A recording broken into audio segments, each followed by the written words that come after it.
Hi everyone, today I'm talking about why it's so lonely being an INFJ. Now loneliness is one of the biggest problems that INFJs deal with. I dealt with loneliness for years and years before I formed my own network of INFJs, and I got to know a lot more INFJs out in the world. Most INFJs don't know any other INFJs, or they only know one other INFJ. So this contributes to an overall feeling of being alone and being very isolated. INFJs are so different from other people. The way we think is different, the way we see the world is different, our values are different. And so much of the time we feel like something is wrong with me. This is a pervasive, difficult emotions that most INFJs deal with on a daily basis. This feeling of something's wrong with me, I'm an alien, I'm defective, I'm flawed. I've heard this from so many INFJs in so many different variations. The thing is that INFJs tend to understand everyone around us, and no one around us understands us as an INFJ.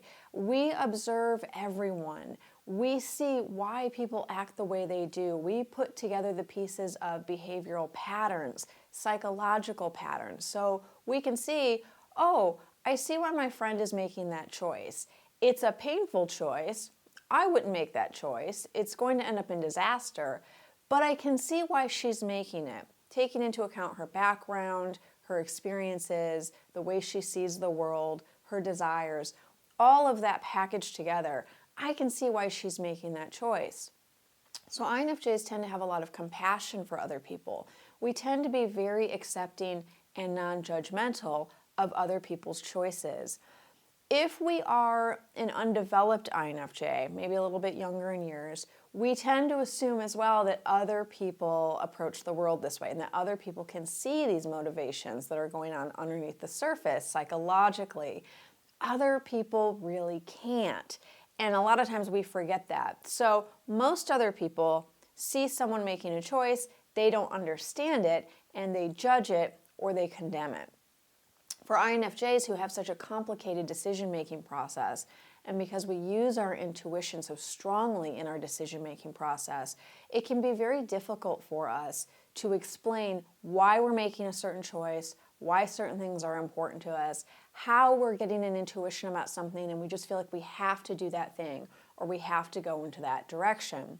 So this results in this feeling of we understand why everyone is making the choices they're making, but no one understands the choices that we're making, especially when we've been thinking about something for a long time and really using our intuition to feel into it over a long time, and then we suddenly make a decision on it. We haven't been sharing the whole process with others, so to our family and friends, this can look really sudden and it can take them by surprise, and then we'll tend to get blowback from it. We'll get this sort of negative reaction like, well, are you sure that's a good idea? Or I wouldn't do that if I were you, or this is too sudden. And then that also feels like it undermines us. And it contributes again to this overall feeling of loneliness. No one understands me. No one gets me. No one accepts my choices. I don't even want to share my choices with other people because they're just not going to get it.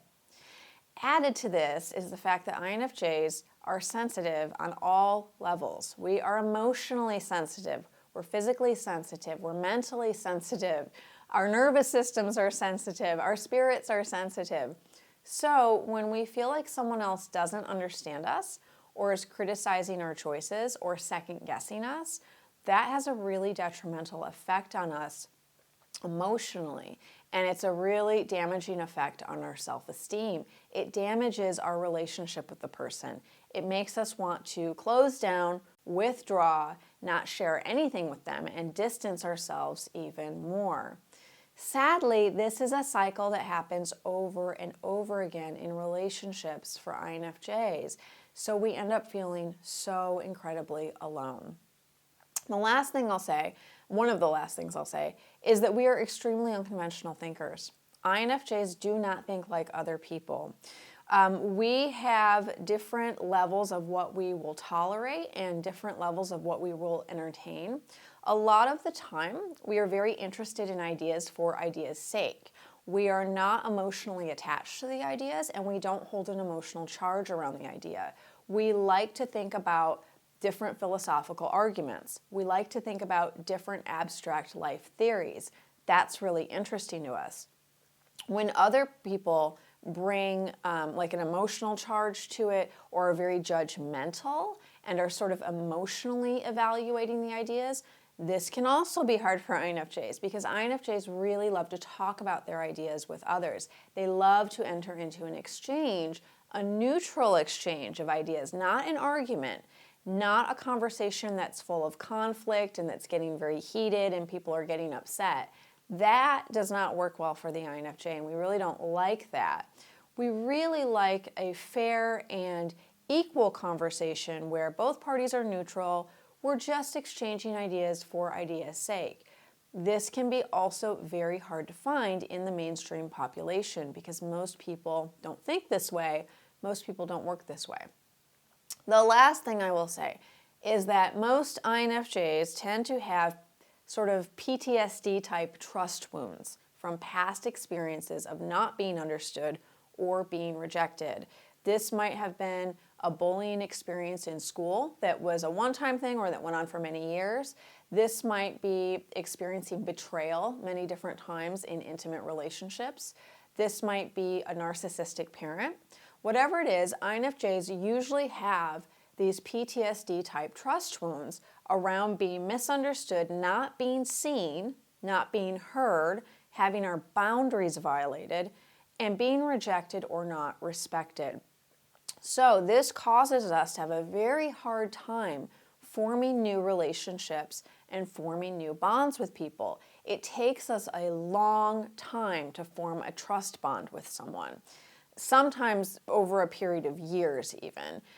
It can also happen quickly if we really feel like the person, we have a deep connection with them right off the bat, but more often it takes us a good bit of time to form trust bonds with people. So we don't tend to do well in big groups where there's not a chance for a lot of deep, meaningful conversation. Something like online dating can really stress us out, where we feel like we're going and meeting people, but we're not getting the chance to get to deeply know them over a long period of time. These types of interactions can be very stressful to INFJs because it takes us so long to form trust bonds. So these are just some of the reasons that INFJs are so lonely. This video is actually part of a 3-part mini series of videos I'm doing to launch my new video course. It's coming next week. It's called Energy and Intuition for INFJs. This video course is based on a live class I did this past September 2022. The live class was so successful. I had so many people sign up. I saw so many INFJs have breakthroughs. We talked about all this kind of stuff in the class. And so many people said to me while I was teaching the class, I just haven't been able to get this information anywhere else. I haven't heard this before. This is all new to me, and I know a lot about INFJ stuff. I really wish you would put it together and package it so that people could go on their own way, like a self-paced sort of video course. So that's what I'm doing. That's where the inspiration for this new video course came from. Like I said, it's called Energy and Intuition for INFJs. It's going to cover all sorts of topics for INFJs, pretty much everything under the sun that I could cram into it. So that is coming next week. In the meantime, please look for video 2 in this series coming in just a couple days, called Why INFJs Have So Much Anxiety and Depression. I'll see you then.